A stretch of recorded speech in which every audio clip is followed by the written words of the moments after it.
या साक्री पावनभूमीमध्ये शिवमहापुराण कथा वाचक माननीय पंडितजी प्रदीपजी मिश्रा यांच्या माध्यमातून साक्री या ठिकाणी शिवमहापुराण आयोजन समितीच्या वतीने साक्री आणि पिंपळनेर आणि पूर्ण साक्री तालुक्यातल्या समितीच्या वतीने या ठिकाणी साक्री या ठिकाणी शिवमहापुराण कथा हे दिनांक 24 जानेवारी 2024 ते 30 जानेवारी 2024 पर्यंत आयोजित केलेले आहे। आणि म्हणून या कथेसाठी येणाऱ्या सर्व शिवभक्त कथा ऐकण्यासाठी येणारे आहेत ते संपूर्ण महाराष्ट्र मध्य प्रदेशवरून असे सगळे तिन्ही चारी राज्यातनं या ठिकाणी हा महासागर लोटणार आहे। आणि आपल्या सगळ्यांना माहीतच आहे, आपण आस्था चॅनलच्या माध्यमातून आपण सगळं पाहतो ऐकतो। साधारणपणे पहिल्या दिवसापासनं एक 5 ते 6 लाख भक्त या ठिकाणी उपस्थित होतील आणि शेवटच्या 3 दिवसामध्ये एक साधारणतः 10 ते 11 लाखपर्यंत ही संख्या जाऊ शकते। आणि म्हणून या ठिकाणी हे शिवमहापुराण कथा आयोजित केलेली आहे। आणि या ठिकाणी जे काही आयोजन समिती आहे त्या समितीच्या माध्यमातून या ठिकाणी येणाऱ्या भाविकांना हीच विनंती आहे की आपण येताना शांततेने आनंदाने या कथा रोज दुपारी 1 ते 4 वाजेपर्यंत असेल।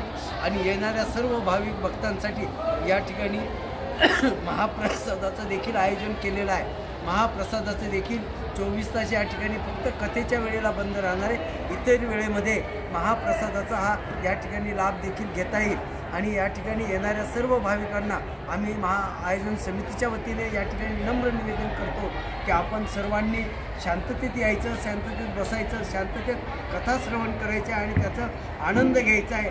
आणि म्हणून या ठिकाणी अनेक भाविक भक्तांनी, अनेक अन्नदात्यांनी, अनेक दात्यांनी या ठिकाणी या कथासाठी शिवमहापुराण कथेच्या याच्यासाठी मदत केलेली आहे। तर सर्व दात्यांचे आम्ही या ठिकाणी आणि आभार मानणारच आहोत।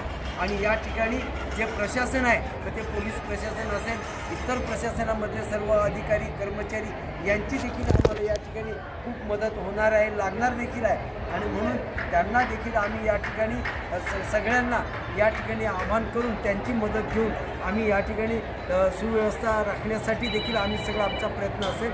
आणि म्हणून या ठिकाणी हे कथेचं आयोजन उद्या 24 तारखेपासून हे कथेचं आयोजन आहे।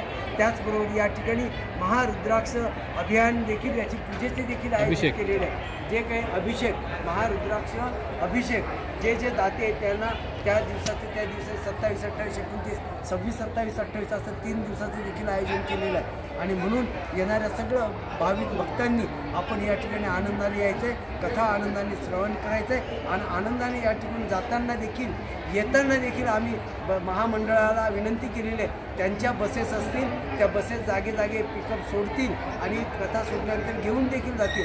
मग नंदुरबारकडनं येणारी जी नंदुरबार धुळेकडनं येणारी जी ट्रॅफिक आहे, सगळे जे भाविक भक्त आहेत ते कळंबीर आणि कळंबीरच्या परिसरामध्ये, शेवाळी परिसरामध्ये आणि या कथेपासून पूर्वेला एक साधारण 1-2 किलोमीटरच्या परिसरामध्ये पार्किंगची व्यवस्था केलेली आहे। त्याचप्रमाणे नवापूर गुजरातकडून येणाऱ्या तिकडं जे त्या ठिकाणी जो बायपास आहे त्या ठिकाणी तिथे व्यवस्था केलेली आहे, पार्किंगची व्यवस्था केलेली आहे। गाडी आपल्या त्या पार्किंगमध्ये लावायच्या आहेत। त्याला नाशिककडनं, पिंपळनेरकडनं, सटाण्याकडनं जी मंडळी साक्रीमध्ये येणार आहे तर मार्केटजवळ आणि त्या परिसरामध्ये पार्किंगची व्यवस्था केलेली आहे। सर्व भाविक भक्तांनी ही देखील नोंद घ्यायची आहे आणि त्या माध्यमातून आपण सर्वांनी आनंदाने यायचं आहे आणि आनंदाने ही कथा श्रवण करून आपण त्याचा लाभ घ्यायचा आहे। धन्यवाद। जय श्री शिवाय नमस्तुभम, श्री शिवाय नमस्तुभम।